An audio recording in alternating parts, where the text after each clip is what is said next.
Hi and welcome to the channel. Today we will build another SFF PC using this Metalfish T40. I bought this together with the Metalfish PCIe 4 riser for 3,736 pesos or around $65 US, which is overall pretty cheap. The box of the case includes an accessory box. Inside the accessory box is a Metalfish QC card, a handle, PCIe covers, a bunch of screws, screwdriver, GPU baffle cover, and zip ties. Again, this includes a riser. Based on my review of the G5 Plus, for Metalfish, you are required to buy their own riser. As for the case, it is padded by a thick foam and enclosed in a plastic bag. Anyway, this is the case itself and you are seeing the top of the case. It has a power button, audio jacks, USB 2, and USB 3. As for the cutouts, it has an upside down cutout for the GPU on the left, a cutout for the motherboard, and a cutout for SFX PSU. Looking around the side panels, initially I thought that this is an extremely cheaped out case as it has scratches already. There is also an unwanted sticker here, but eventually I proved myself wrong. To open the case, you can use the included screwdriver. It was a bit over tightened but not something that I could not open. Once you open the GPU side, you can see the dust filters. Once you open the motherboard side of the case, you'd see the front panel cables. One front panel audio, USB 2, USB 3, power switch, and power LED. As for the specs, this can only fit an ITX motherboard, a 70mm CPU cooler height, which is quite generous in my opinion, a 206mm 2-slot GPU, SFX and SFXL power supply, 3 2.5-inch drives, and the volume is around 7.5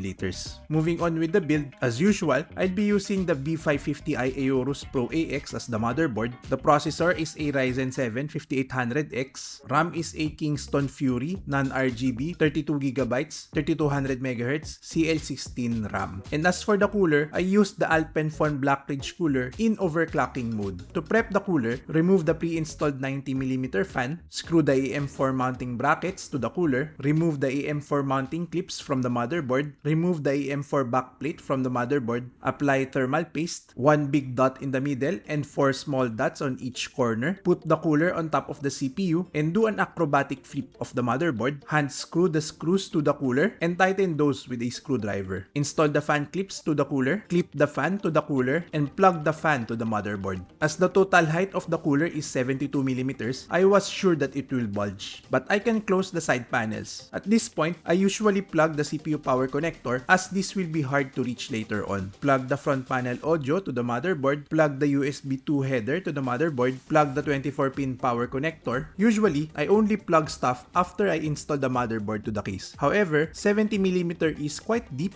and working with ITX motherboard is too tight. At this point, you'd notice that I forgot something, which is the handle of the case. Sadly, I only remembered it after the build. Moving on, use the typical motherboard screw with a crown to secure the motherboard to the case. Plug the power LED and power switch to the motherboard. Plug the USB 3 front panel to the motherboard, and next is to plug the PCIe riser to the motherboard as this slot might be covered by the PSU. Speaking of PSU, I'll be using the FSP Dagger Pro 850W gold power supply. Plug the 24-pin power connectors to the PSU, plug the CPU power connector, and lastly the PCIe power connector. Positioning the PSU to the case will feel somewhat uncomfortable as the screw of the feet will poke the PSU. Anyway, screw the PSU to the case using the usual PSU screws. Route the PCIe power connector to the other side of the case in preparation for the GPU installation. As for the GPU, I'll be using the Sapphire Pulse RX 6600. This is not the strongest GPU that I have that can fit this case, as that would go to the RTX 4060. But this is the largest, hottest GPU that I have that can fit this case. Anyway, plug the PCIe power connector to the GPU, plug the GPU to the riser, screw the GPU to the case, and then screw the riser to the case. At this point, I also forgot to install the GPU baffle cover, and I decided to close the case instead. This is also the point where I realized that there is a film protecting the acrylic side panels. Be careful with this though, as this will produce static electricity. It can't be seen in the camera, but my hairs are standing. If you have ways to remove the static electricity, it might be best to do that before closing the side panels. Anyway, screw the side panel to the case, and the build is done with static electricity. As for the temps, while benchmarking Cinebench R23 for 30 minutes, the CPU temps hovered at 90 degrees Celsius, which is expected. expected. The GPU fans didn't spin and the temps seemed to be increasing slowly only. As for the temps, while benchmarking FF15 in 1440p for 30 minutes, the CPU temps averaged at 61.13 degrees Celsius with a max temp of 73.1 degrees Celsius. The GPU temps averaged at 71.9 degrees Celsius with a max temp of 73 degrees Celsius. The GPU hotspot temps averaged at 85.25 degrees Celsius with a max temp of 88 degrees Celsius. The GPU fan speeds averaged at 33.49%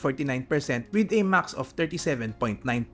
Overall, the temps are acceptable and the GPU fan speed is slow. This made the build very quiet in my opinion. As for the dislikes to the case, top would be the lack of manual. I forgot a few things in this build. First is the GPU baffle cover at the back and the handle. The baffle cover wasn't really critical as I can install it now, but the handle is critical since if I want to install it now, I will need to remove the motherboard. In conjunction, I also don't know where I should use the standoffs. Installing the standoffs means that I will add some height to the motherboard and it may not fit to the case afterwards. On another note, I also didn't notice that the side panels have a film that can be peeled. Had I known, I would also have peeled it from the start to lessen the static electricity. This also gave a first impression to my wife as meaning ugly and meaning cheap looking when in fact it wasn't. Next is the dust filter as they require you to stick it to the case. Though I understand that the case is not magnetic, I suggest to have a separate small tray where you can slot in the filters. This is for maintenance purposes to thoroughly clean the case and filters when needed. As for the likes, I like its 70mm CPU cooler compatibility. This is very good as you can fit in AXP120-X67. As compared to the D21 Pro, this lost in terms of case fan compatibility, but this wins in CPU cooler compatibility. For GPU, it is 2mm less than the D21 Pro, which is probably fine. I think the best GPU that you can fit in this case for now is the RTX 4060. Overall, I see this as a better alternative to the D21 Pro in terms of aesthetics. The price is not bad even with required Metalfish riser if you don't have one yet. Anyway, that's it for this video. Do let me know in the comments below on what you think. Thanks for watching. Do like or dislike and subscribe for more unboxing, SFF builds, and benchmarks.